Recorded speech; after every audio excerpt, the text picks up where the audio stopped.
Spoken Idioms in Action number 3. Welcome to the 16th installment of Spoken Idioms in Action and the 16th installment overall.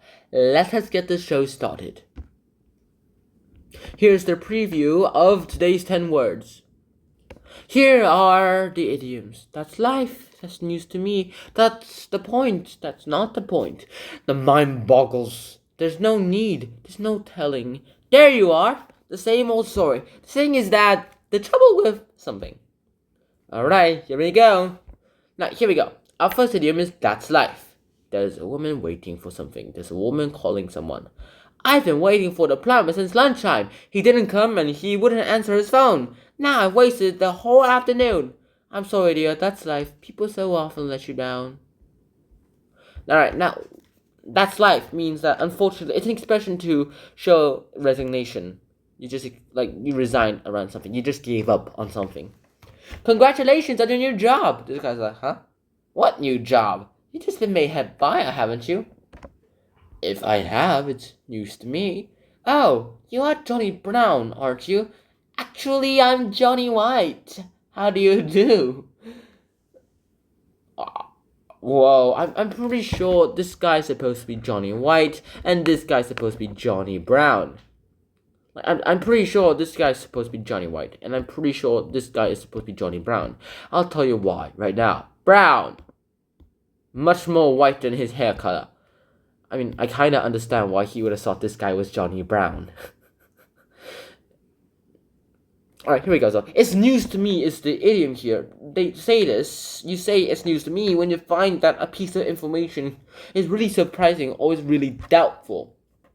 Alright, our next up is that's the point. So the murderer struck the victim like this. But wait a minute, sir. Isn't Christopher Jones left-handed? That's the point, Sergeant. That's why Christopher Jones isn't the man we're looking for. Such a 999 IQ guy investigator. But that really works out pretty well too.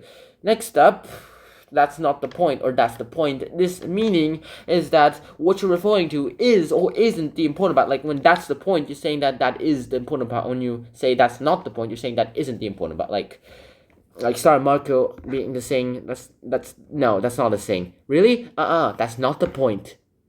Alright, next up, our idiom is the mind boggled. It's like, what? It's like when you go ahead and your mind just exploded. Now, some members of the teaching staff haven't always worked in a school. For example, my mom told me that before he became a sports teacher, Mr. Green was a ballet dancer. Mr. Green, a ballet dancer? The mind boggles.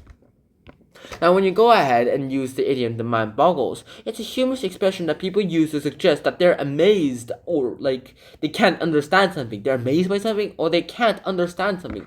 And that's the whole thing. Alright, here we go. Here's the thing. Next idiom is there's no need to. Look at this fantastic new robot. There's no need to switch it on. It starts automatically. There's no need to tell it what to do. It's already programmed. There's not even any need to charge it up when it's finished. It does that itself. In fact, there's no real need for you to do anything at all. Wow. Now, there's no need to. It's another literal meaning. It means there literally is no need to. It's unnecessary. It means it's unnecessary. Alright, our next idiom is no telling. No telling means the uncertainty of the future. When you say no telling of something, that means you're uncertain about the future. In the old days, going to live in another country was a very serious decision. Communication was slow, and the world seemed a much bigger place. When people said goodbye and the ship sailed away, there was no telling whether they would see each other again. Such an emotionally impacting thing.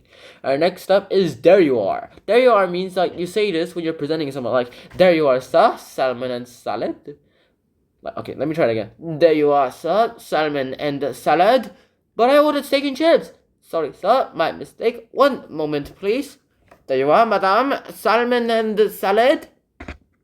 Now, here, he's presenting it to a sir, realizing that he's gotten the wrong person, sends it to someone else.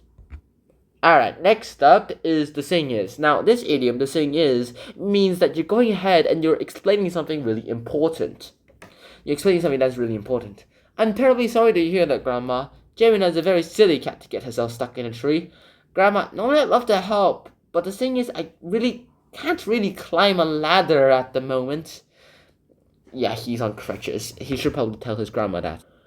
Next up is what's the trouble? Now, when you ask someone what's the trouble, or you're trying to explain what the trouble is, you say what's the trouble? Like the trouble is something something. Like the trouble is the ground is too hard, or you refer to a particular problem. Now, what's the problem? Our tent peg won't go in. The ground's too hard. The trouble with pegs like these is that they bend too easily. You can borrow some of our pegs if you like, and a mallet. Wow, sigh.